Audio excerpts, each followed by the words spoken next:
like one big-ass group therapy. Hi, my name is Rebecca, and I promise I won't cry. I've been doing a lot of therapy lately, and it actually has worked. I made a major breakthrough. Used to think my life was an after-school special. But in therapy, I realized that I'm annoying, obnoxious, sarcastic. I'm a sitcom. But I'm not a popular sitcom, not like Friends or anything like that. I hate that show. I hate that show. I can't sit through an entire episode of that show.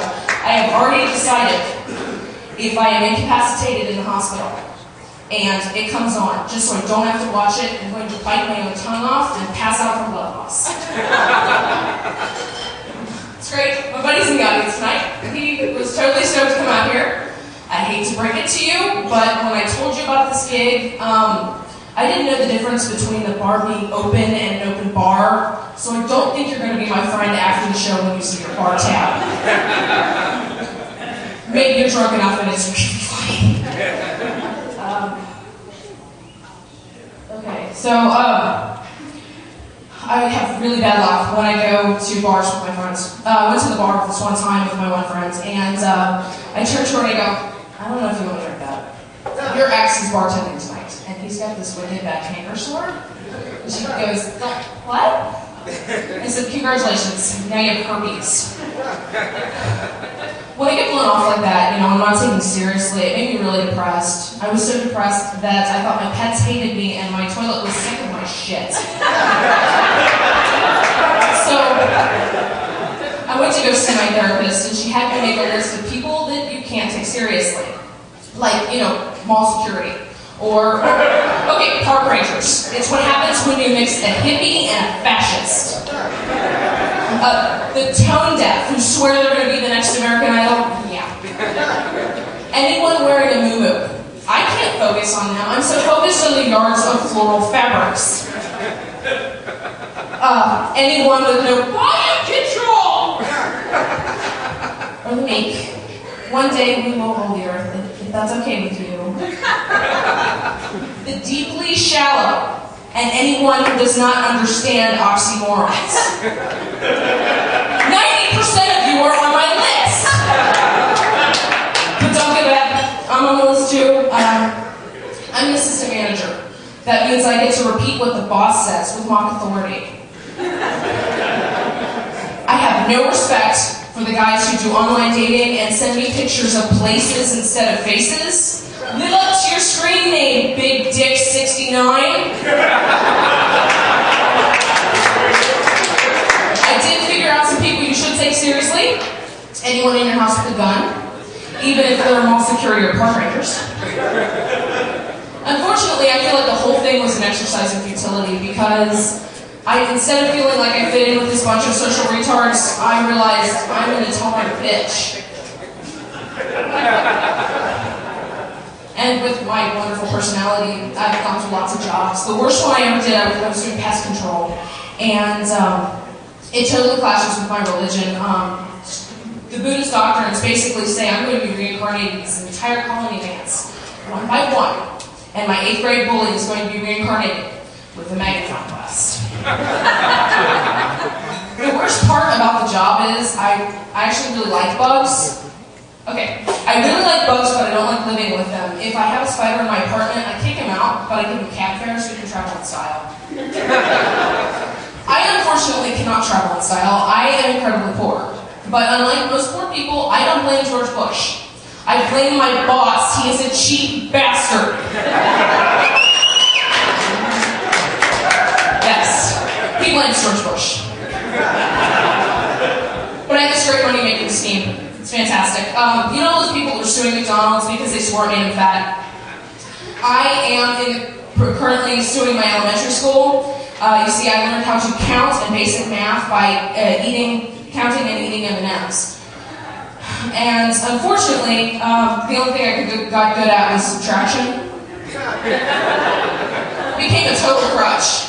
Went on to take my SATs, and everybody was asking, can they bring a calculator? I asked to bring a bag of candy. Good thing was, they let me do it. Bad thing was, I kept it in my back pocket, and it melted into 1, which is the wrong answer for every question. Actually, I did so bad on the test that by law I have to carry a calculator.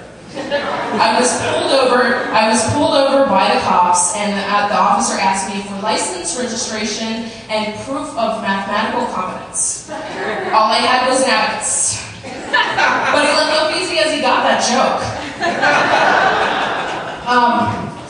Going to school for me was totally different than most people. Instead of getting A's, B's, and C's, I got E's, G's, S's, and U's. Excellent, good, satisfactory, and unsatisfactory.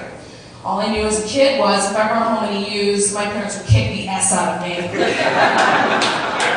But as an underachiever, I brought home lots of S's, and I spent a lot of time grounded, which I think is totally an unrealistic way to deal with kids. You know, Johnny did bad in school, now he's grounded. Becky did bad at work, now she's fired. And let me tell you, eviction is the opposite of grounding.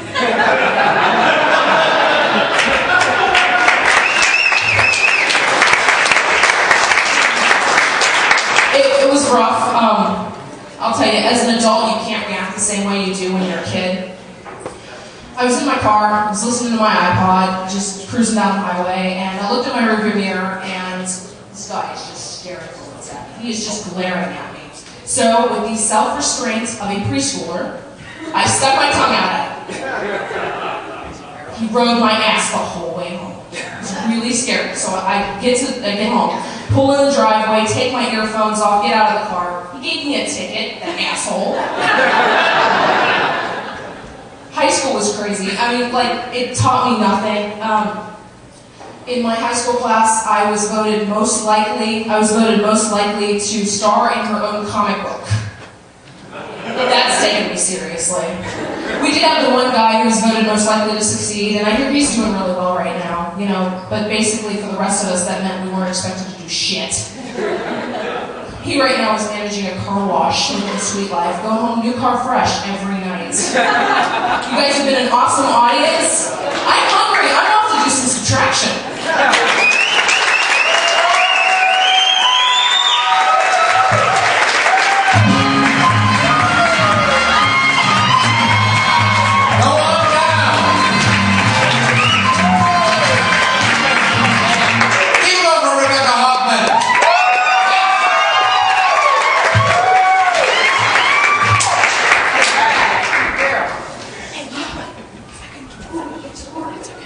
I think I better tell you that going 7th in a show like this, pretty much the hardest spot in the whole show. So, one more time for Rebecca Hoffman.